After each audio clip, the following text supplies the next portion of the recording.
ঢকুৱাখনাৰ হাপুতিয়াৰ যি চাঞ্চল্যকৰ হত্যাকাণ্ডৰ ঘটনা সেই হত্যাকাণ্ডৰ ঘটনাই আজি 22টা দিন সম্পূৰ্ণ কৰিলে কিন্তু 22টা দিন সম্পূৰ্ণ কৰাৰ পিছতো কিন্তু অসম আৰক্ষীয়ে এই ঘটনাৰ সৈতে জড়িত এজনো অপৰাধীক আজি পৰ্যন্ত কৰায়ত্ব কৰিব পৰা নাই।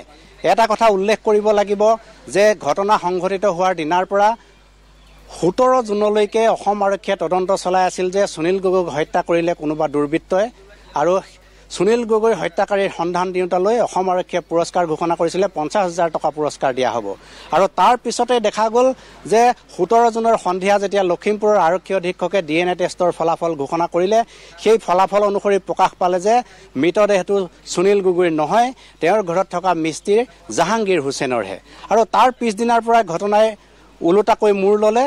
এতিয়া জাহাংগীৰ হুছেইনৰ হত্যাকাৰীক বিচাৰি আৰক্ষীয়ে তদন্ত আৰম্ভ কৰিছে আৰু সুনীল গগৈ পলাতক বুলি আৰক্ষীয়ে ঘোষণা কৰিছে আৰু পলাতক সুনীল গগৈৰ সন্ধান দিওঁতালৈ এতিয়া আৰক্ষীয়ে আকৌ পুৰস্কাৰ ঘোষণা কৰিব লগা হৈছে।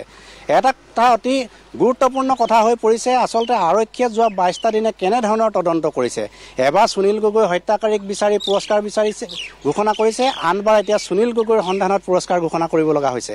22টা দিনেও কিন্তু আৰক্ষীৰ তদন্তত ৰাইজ সন্তোষজনক হোৱা নাই। গতিকে ঢকুৱাখনাৰ এজন সচেতন নাগৰিক হিচাপে কি ক'ব, এই সমগ্ৰ হত্যাকাণ্ডৰ সন্দৰ্ভত কি ক'ব? সমগ্ৰ হত্যাকাণ্ডটোৰ ওপৰত আমাৰ দৃষ্টি আৰক্ষীৰ ওপৰত আছিল। প্ৰথম আমি ভাবিছিলোঁ অসমৰ আৰক্ষী স্মাৰ্ট আৰক্ষী, তেওঁলোকে ক্ষিপ্ৰতাৰে তদন্ত আৰম্ভ কৰিছিল। ভাবিছিলোঁ খুব সোনকালেই ইয়াৰ উত্তৰ ওলাব, কিন্তু দেখা গ'ল যে আৰক্ষীয়ে এতিয়া কিছু নাটক কৰাৰহে আমাৰ পৰিলক্ষিত হৈছে। 18 দিনকৈ তেওঁ গুৱাহাটীত কটাইছিল, 18 দিনৰ পিছত ঘৰলৈ আহিছিল 30 তাৰিখে, যোৱা 30 মে'ত আহি তেওঁৰ 31 মে'ত ধেমাজিলৈ গৈছিল আৰু ধেমাজিৰ পৰা ঘূৰি অহাৰ পিছতে 1 জুনৰ ৰাতি তেওঁক নিখোজ হয়। এতিয়া আমি নিখোজ হয় বুলিয়ে ক'ব লাগিব আৰু সমগ্ৰ চেতিয়া গাঁওবাসী আৰু ঢকুৱাখানা মহকুমাৰ সকলো ৰাইজে সুনীল গগৈক যে হত্যা কৰা হৈছে এইটো আমি প্ৰায় খাটাং নিচিনাই হৈছে।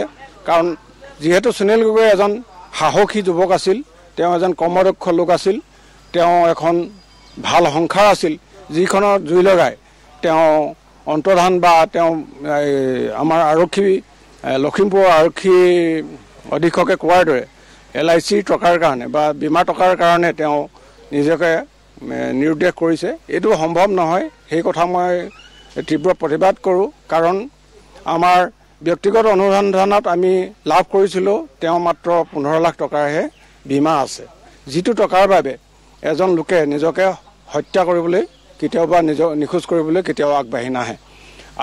আৰু এটা কথা প্ৰমাণ হৈছিল যে তেওঁ 3টাকৈ ফিচাৰী আছে, এখনকৈ বাগিচা আছে, খেতিপথাৰ আছে আৰু বাৰীয়ে ঘৰে তেওঁ নদন বদন অৱস্থা।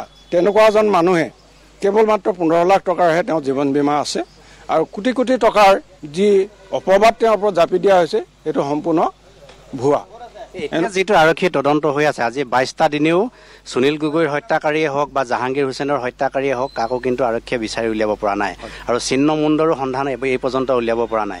গতিকে আৰক্ষীৰ যিটো তদন্ত প্ৰক্ৰিয়া এই তদন্ত প্ৰক্ৰিয়া সন্দৰ্ভত কি ক'ব? এই তদন্ত প্ৰক্ৰিয়াৰ সম্পৰ্কত মই এইটোৱে ক'ব বিচাৰোঁ যে এইটো এটা বিষয়বস্তু ঢাকিবৰ কাৰণে যিটো দুৰ্নীতি হৈ আছে জল জীৱন মিছনত, সেই বস্তুটো ঢাকিবৰ কাৰণে এখন নাটক ৰচা হৈছে, যিখন নাটকৰ ফালে আমাৰ সকলোৰে দৃষ্টি সেইফালে আমাক ঢাল খুৱাব বিচৰা হৈছে যাতে এই বিষয়টো তল পৰি যায়। মই ভাবোঁ এই বিষয়ত CBI তদন্ত হ'ব লাগে আৰু যিহেতু অসম আৰক্ষী এই ক্ষেত্ৰত সম্পূৰ্ণ বিফল হৈছে, আজি 22টা দিনেও 23টা দিনেও তেওঁলোকে কোনো ধৰণৰ পদক্ষেপ আমি লোৱা দেখিবলৈ নাপালোঁ। কেৱল সুনীল গগৈ পৰিয়ালকে দোষী বুলি মাতি আনিছে, থানাত ঘণ্টাৰ পিছত ঘণ্টা ৰাতিলৈকে বহাই ৰাখিছে আৰু এজন কণমানি যিজনে 18 বছৰ জাষ্ট পাৰ কৰিছে তেওঁৰ পুত্ৰ আৰু তেওঁৰ পত্নী, এই নিশকতীয়া পৰিয়ালটোক এতিয়া হাৰাশাস্তি কৰি আছে।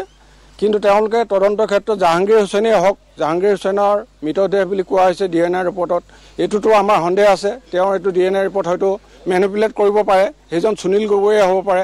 দ্বিতীয়বাৰ আমি পৰীক্ষা কৰাটো বিচাৰোঁ। তাৰোপৰি আমি ভাবোঁ যে যদি সুনীল গগৈ জীয়াই আছে তেওঁলোকে পলাতক কিয় ঘোষণা কৰিছে? অসম আৰক্ষীয়ে বহুত ডাঙৰ সমস্যা সমাধান কৰিছে, তেওঁ এজন পলাতক মানুহক আজি এই অত্যাধুনিক প্ৰযুক্তিবিদ্যাৰ যুগত এজন পলাতকৰ লোকক ধৰি আনিবৰ কাৰণে কি অসম আৰক্ষীয়ে চিন্তা কৰিব লাগে নেকি গতিকে এই বিষয়টো এটা সম্পূৰ্ণ ঢাকি ৰাখিব বিচৰা হৈছে যাতে এই জোনমণি ৰাভাৰ ক্ষেত্ৰত যিদৰে হৈছিল ঠিক সেই একেধৰণৰ এটা ব্যৱস্থা হৈ আছে যিটোৱে ৰাইজক আভুৱা কৰি ৰাইজক বিভ্ৰান্তিৰ ফালে নি প্ৰকৃত ঘটনাটো ঢাকিব বিচাৰিছে হয় দেখা গৈছে যে ইয়াত ঢকুৱাখানাৰ এজন সচেতন নাগৰিক তেখেতে এটা গুৰুত্বপূৰ্ণ মন্তব্য কৰিছে যে অসম আৰক্ষী আচলতে তদন্তৰ নামত হয় ৰাজীৱ বৰুৱা আপোনাক ধন্যবাদ জনাইছোঁ